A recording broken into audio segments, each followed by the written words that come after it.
Hello everyone, সকলে কেমন আছো? আমি খুব ভালো আছি, আশা করি তোমরাও খুব ভালো আছো। হ্যাঁ, জামাই ষষ্ঠী উপলক্ষে একটু ব্যস্ত হয়ে পড়েছিলাম, তাই তোমাদের কাছে সেরকম একটা ভিডিও আমি আপলোড করতে পারিনি। আর আমার জামাই ষষ্ঠীর ভিডিওটা কিন্তু অবশ্যই আসবে, একবার হলেও দেখে নিও। তো চলো বন্ধুরা, আজকে একটা নতুন দুর্দান্ত রেসিপি নিয়ে চলে এসেছি। এটা বিকালের নাস্তা বা সকালের টিফিন হিসাবেও তোমরা এটাকে অবশ্যই কিন্তু দিতে পারো। তো আজকে বানিয়ে ফেলেছি হোয়াইট সস পাস্তা। হ্যাঁ, এই পাস্তাটা বানাতে কিন্তু বিশেষ কিছু জিনিস লাগে না, কিন্তু ঘরের মোটামুটি উপকরণ দিয়েও কিন্তু এই পাস্তাটা খুব সহজেই বানিয়ে ফেলা যায়। তো বন্ধুরা, তোমরা আমার ভিডিওগুলো কোথা থেকে দেখছো অবশ্যই কিন্তু একটা ছোট্ট কমেন্ট করে জানিও, আর ভালো লাগলে অবশ্যই লাইক করতে কিন্তু ভুলো না। তো চলো এবার স্টার্ট করি। প্রথমে আমি এখানে নিয়ে নিয়েছি পাস্তা। তো দেখো আমার এখানে পাস্তাগুলো একটু রিং রিং টাইপসের আছে, গোল গোল পাস্তা। তো তোমরা এগুলোও নিতে পারো বা যে কোনো শেপের পাস্তা তোমরা নিতে পারো। তারপর নিয়ে নিয়েছি সবজি। এখানে আমি নিয়ে নিয়েছি লাল ক্যাপসিকাম, সবুজ ক্যাপসিকাম, আর নিয়ে নিয়েছি গাজর। এখানে আমি নিয়ে নিয়েছি একটুখানি গন্ধ পার্সেল পাতা, যেগুলো বাঁধাকপির মতো দেখতে হয়, খুব একটা ভালো লাগে, বেশ দেখতে খুবই সুন্দর। তারপর নিয়ে নিয়েছি কাঁচা লঙ্কা কুচি, দুটো ডিম, একটুখানি সামান্য চিকেন, আর নিয়ে নিয়েছি একটুখানি ঘরের পড়ে থাকা দুধ। ব্যাস। তো চলো এবার বানিয়ে ফেলি। কীভাবে বানাবো? প্রথমে একটু কড়াইতে একটুখানি সাদা তেল নিয়ে নিলাম। এই রেসিপিটা কিন্তু সম্পূর্ণই সাদা তেলে হবে, এখানে কিন্তু সরষের তেলের কোনো ব্যবহার হবেই না। এবার ওই কড়াইতে আমি দিয়ে দিচ্ছি পেঁয়াজ কুচিগুলো। ভালো করে পেঁয়াজটাকে একটুখানি ভাজা ভাজা করে নেব, তার সাথে দিয়ে দেবো বাকি সবজিগুলোর মধ্যে ছিল গাজর আর 2 রকমের ক্যাপসিকাম। তো বন্ধুরা, আর একটা কথা আমাকে বলো, এই রেসিপিগুলো তোমাদের কেমন লাগছে? যদি ভালো লাগে অবশ্যই কিন্তু একটা কমেন্ট করে জানিও, আর প্রত্যেকে কিন্তু একবার হলেও বানিয়ে খেও।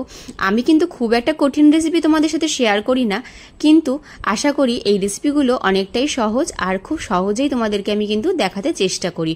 ভালো লাগলে অবশ্যই কিন্তু বন্ধুদের সাথে শেয়ার করো, যাতে তোমার সাথে সাথে সকলেই এই রেসিপিগুলো পেয়ে অনেক বেশি উপকার হয়। হ্যাঁ, হয়তো আমার বাসন খুব সুন্দর নয়, জায়গা খুব সুন্দর নয়, কিন্তু আমি চেষ্টা করি তোমাদের সাথে একটুখানি সুন্দরভাবে একটা রেসিপি তৈরি করার। এবার একটুখানি 1 চামচ নুন দিয়ে দিলাম চিকেনটাকে ভালো করে একটু ভাজা ভাজা করব। তো ভাজা ভাজা হয়ে গেলে পরে ওর মধ্যে কাঁচা লঙ্কাটাও আমি অ্যাড করে দিয়েছি। তো বন্ধুরা, আমার কিন্তু বাসনটা বা আমার জিনিসগুলো কিন্তু তোমরা একটু অ্যাভয়েড করে আমার ভিডিওটাকে অবশ্যই দেখার চেষ্টা করো, কেন কি আমি এখন সবে শুরু করেছি, আর আমি কিন্তু খুব বেশি যে খরচা করে তোমাদেরকে দামি দামি জিনিস দেখাতে পারবো তা কিন্তু নয়, কিন্তু যদি তোমরা আমাকে হেল্প করো হয়তো আমি সেই জায়গায় একদিন অবশ্যই পৌঁছাতে পারবো। তো তার জন্য বলছি, আমার ভিডিওটা ভালো লাগলে অবশ্যই কিন্তু অনেক লাইক করো, আর সাবস্ক্রাইব করতে ভুলো না। আর এইভাবে সাবস্ক্রাইব করে আমার পাশে থেকো, আর ভিডিওগুলো কিন্তু একটুখানি পারলে শেয়ার করে দিও। তো দেখো, এবার 2টো ডিম দিয়ে দিয়েছি। ডিম দিয়ে ব্যাস ওর মধ্যে একটুখানি হালকা লবণ দিয়ে দিলাম, দিয়ে ভালো করে ডিমটাকে ভাজা ভাজা করে নেব, করে একটা সুন্দর ব্যাটার তৈরি করে নেবো। ব্যাটার বলতে এটাকে বোঝাচ্ছে একটা গ্রেভির মতো একটা জাস্ট স্টাফিং তৈরি করে নেবো। এরপর এখানে চিলি ফ্লেক্স, অরিগানো আর মিক্স হার্ব, এই 3টেই আমি অ্যাড করেছিলাম। দিয়ে ভালো করে ভাজা ভাজা করে ওপর দিক দিয়ে আমি একটুখানি বাটার দিয়ে দিলাম। অবশ্যই এখানে বাটারটা ইউজ করতে হবে। বাটারের যেটা সুন্দর ফ্লেভার, সেটা হোয়াইট সস পাস্তাকে কিন্তু একটা দারুণ ফ্লেভার নিয়ে আসবে, আর যেটা খেতে ভারী সুস্বাদু লাগে। বন্ধুরা, তোমরা পাস্তা তো অনেকেই ঘরে টুকটাক করে খাও, কিন্তু হোয়াইট সস পাস্তাটা একবার বানিয়ে খেও। আশা করি তোমাদের এরকম পদ্ধতিতে বানালে খুবই ভালো লাগবে। এবার এখানে আমি দিয়ে দিচ্ছি হচ্ছে চিজের কিউব। তোমরা এখানে মেল্টেড চিজও ইউজ করতে পারো, কিন্তু আমি এখানে চিজের কিউব ছিল আমার ঘরে, তাই আমি চিজের কিউবটাই দিয়ে দিয়েছি। তো দেখো, চিজের কিউবটা দিয়ে আমি একটুখানি নাড়াচাড়া করে নেবো, তারপরে বাকি উপকরণগুলো এর মধ্যে আমি একে একে দেওয়া স্টার্ট করব। এবার দিয়ে দিচ্ছি একটুখানি মিক্স হার্বটাকে ভালো করে দিয়ে তারপর দিয়ে দিলাম অরিগানো, আর তারপরে দিয়ে দিচ্ছি হচ্ছে আবার একটু চিলি ফ্লেক্স। জাস্ট একটা দারুণ ফ্লেভার নিয়ে আসবে, আর খেতে খুব ভালো লাগবে। তার সাথে দিয়ে দিয়েছি একটু পেরি পেরি মিক্সড। এই পেরি পেরি মিক্সটা এতটাই সুস্বাদু হয়, আর এতটাই দারুণ একটা মশলা, যেটা তোমরা না খেলে বিশ্বাস করতে পারবে না। মানে জাস্ট রান্নাটাতে বলতে পারো একটা দারুণ চমক এনে দেবে, আর এই চমকটা কিন্তু এই মশলাটার দ্বারাই সম্ভব হয়। তো দেখো, এবার এটাকে ভালো করে ভাজা ভাজা করে নিয়ে আমি ওপর দিয়ে সেদ্ধ করা পাস্তাগুলো দিয়ে দিচ্ছি।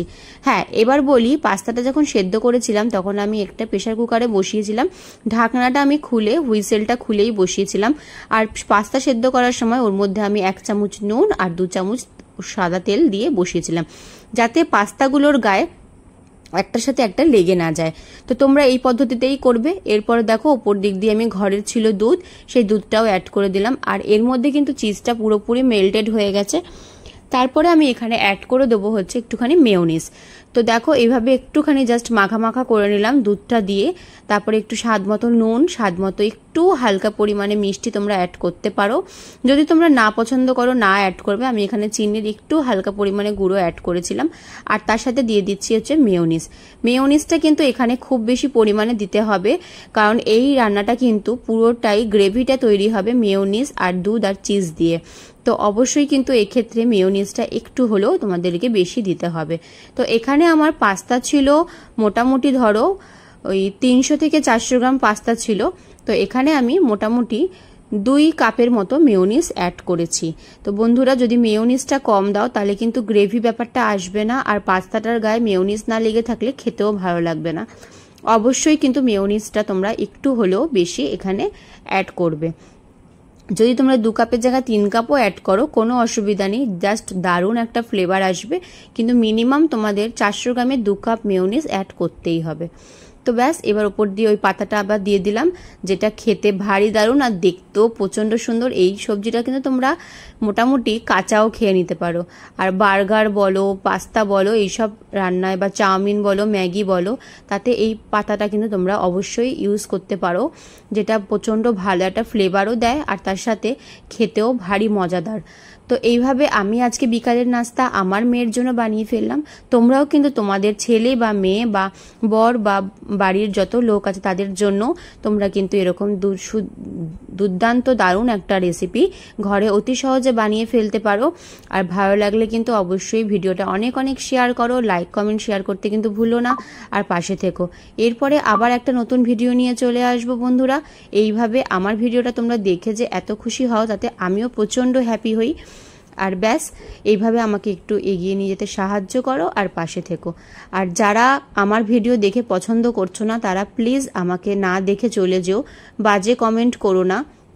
আর এরপর থেকে তোমরা যারা আমাকে ভিডিওতে কমেন্ট করবে আমি প্রত্যেকের ভিডিওগুলো কমেন্টগুলো ভিডিওতে নিয়ে আসবো। অবশ্যই কিন্তু একবার হলেও দেখে নিও। বাই।